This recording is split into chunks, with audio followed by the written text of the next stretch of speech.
Hello, welcome to Design All Monsters. This series intends to take every kaiju from Godzilla canon and update their design for modern cinema.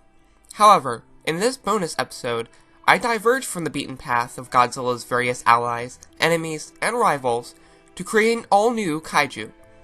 This video features my insights into what it takes to design a new kaiju, naming a kaiju, and shaping a story around this brand new kaiju.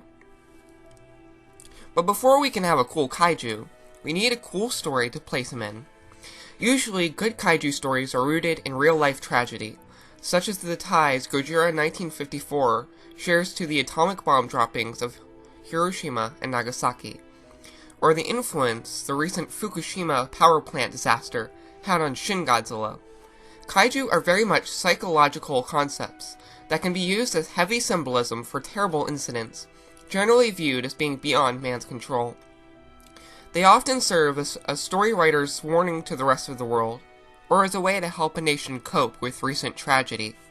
So when writing a good kaiju story, keep in mind recent events to help inspire your story to stand out from other kaiju stories that may not contain such deep messages. With that out of the way, strap in and listen to my story. The year is 2034. The economy is prospering in Japan, and it has never been a more successful country. A new institute for astronomy and space expedition is opened in Japan for the first time, but they may not need to go to the stars to find alien life. A meteorite strikes in the easternmost part of Russia, and soon mysterious reports of monstrous creatures begin to stream in from rural villages in eastern Russia. These rumors are quickly discredited, but soon reported sightings spread until even areas in northern Japan are reporting strange sightings. Eventually, the first death is recorded. Zoologist Dr. Kenji Nomura is sent to investigate, but finds a creature beyond his comprehension. It is around man-sized, and glows with a strange purple aura. It attacks the doctor, but his team is able to contain it, before it causes any harm. Upon examining it closer, he is still not able to find any connections with any known animal on Earth. He soon begins to consult with other zoologist experts, who are just as perplexed as he is. Eventually, he finds he has nowhere else to ask, until he discovers amidst the piles of papers stacked on his desk, a newspaper entitled, "Massive Meteorite Strikes Russia. Meteorologists Sent to Investigate." He then remembers that the strange reports began in that area. Out of options, he decides to consult the new meteorology center in Japan. He meets with Dr. Shinji Ohara and asks him if there has been any documented cases of alien life. The doctor points him to some documented cases of bacteria, but says that no other cases of alien life have yet been discovered. The meteorologists decide to launch an expedition to the meteorite in Russia, and Dr. Kenji Nomura, the zoologist, requests to accompany the expedition. As they get closer and closer to the crash site, it more and more begins to look like a different planet, or even a different universe. Plant life and animal life alike are wholly unrecognizable, but then they approach Ground Zero, the crash site itself. There they notice that it is not a meteorite at all. It is an artificial womb. From the womb pours forth a purplish mist, and inside the womb can be seen the shadow of a huge creature, sleeping. They set up camp around the creature, calling in their Discovery to home base and requesting the delivery of extra equipment in order to examine the creature. They stay there for several days, but begin to notice that many of the crew have become ill. The infected begin to develop strange rashes and lumps and seem on the verge of death.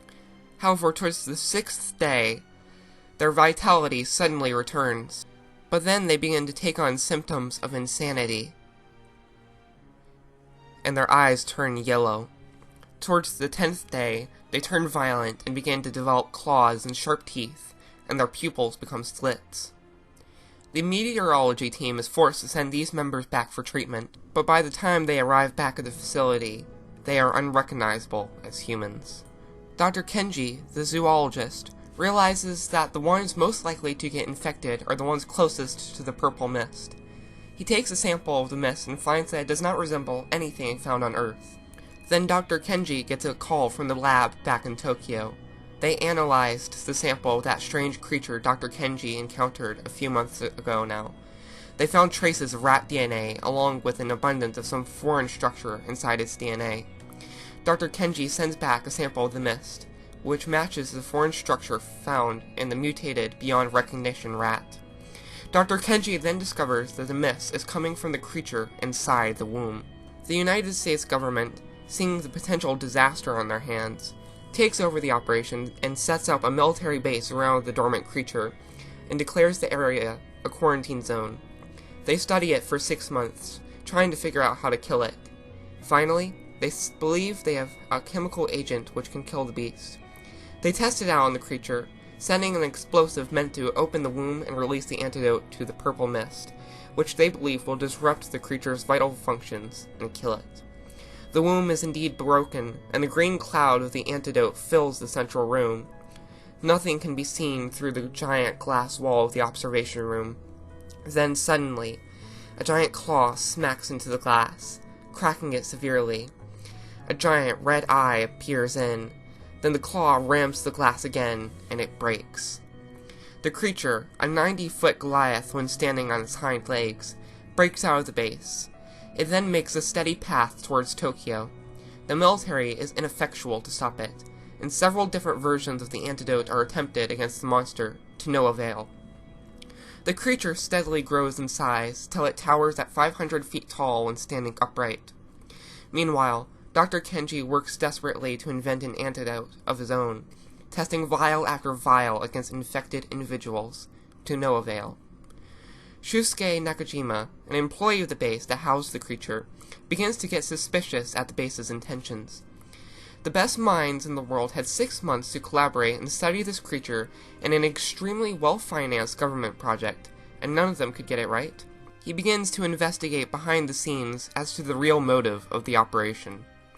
Meanwhile, the creature reaches Tokyo, a trail of purple mist following him. The evacuation of the city is still underway. Not many could get out in time. A mass quarantine is enforced.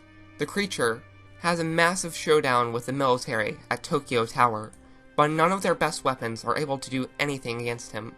Dr. Kenji tries one last antidote, which to his shock actually shows signs of some effectiveness. However, it is far from perfect. He begins to work double time, hardly eating or sleeping. Shusuke Nakajima, the suspicious government employee, discovers a secret plot by agents from a foreign country,